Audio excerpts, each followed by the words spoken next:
I'm curious if there are times when you were in prison where there, I mean, I guess one of the things I mentioned before that I've been struggling with is just like the layers and layers and layers and layers and layers of stress, and reaching out and remaining in touch with other people, I think does help. Um, are there other skills that you gained through being in prison, or in spite of being in prison, or, that really helped you remain calm in times that were extraordinarily stressful, that didn't necessarily, like in instances where you couldn't reach out to other people, whether it was in solitary confinement or um, in circumstances that were more isolated, and you didn't have the kind of contact that you needed? Right. Yeah. And so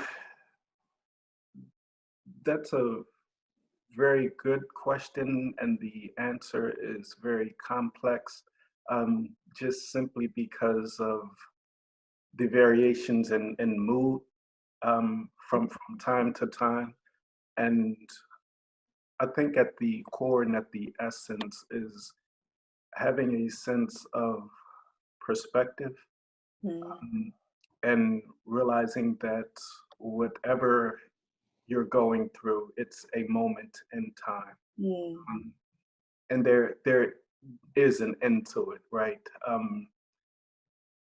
Certainly there's a degree of uncertainty, even with the coronavirus as well. Um, that's just a reality, and learning to embrace and accept that, right? Um, Human beings have been on this planet for a very, very, very long time, right? And we've been afflicted by many a crisis, whether it's infectious disease, whether it's wars, famine, you name it. And while there has been unfortunate deaths, some man-made, others natural, the fact of the matter is that we do come through it. And that sense of perspective that whatever it is that we are going through, others have went through and are going through it as well.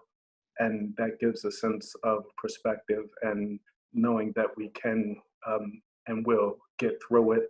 And the other thing is just doing what you can in the now. Um, mm, to the extent that you do have control over how you respond to certain circumstances.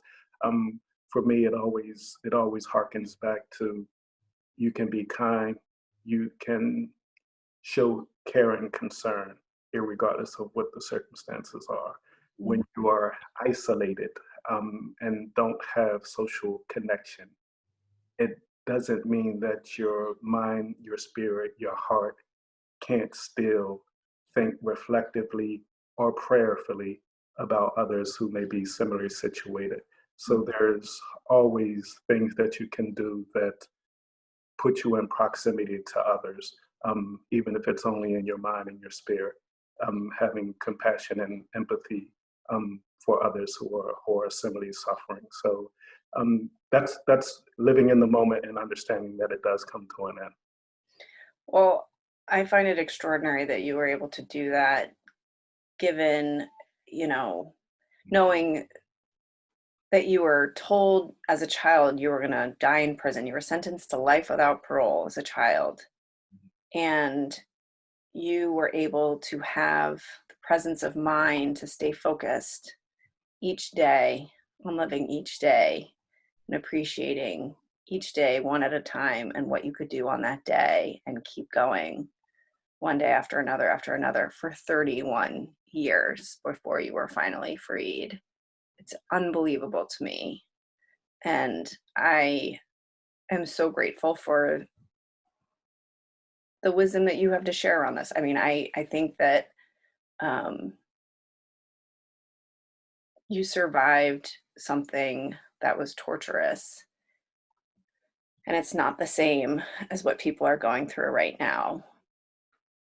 And those skills that you honed, and that wisdom that you have, to share is extraordinarily helpful. I mean, and I'm thinking about the ways in which I can stay connected to people in moments like when I wake up in the middle of the night and I can't call someone, or I shouldn't be emailing. It's like that way of centering your heart and your mind, maybe journaling, or finding ways of bringing people and social connection and prayer and peace into my racing mind. That does feel like something we can do in this moment and in moments of chaos and stress. So thank you for that. And thanks for giving so much of yourself to others always. It really saddens me that,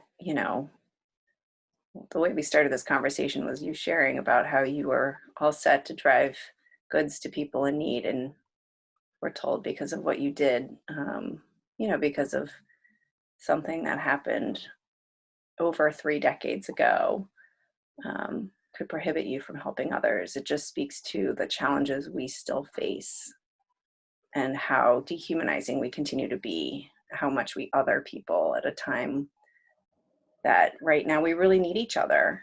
We belong to each other, right? Like Mother Teresa says.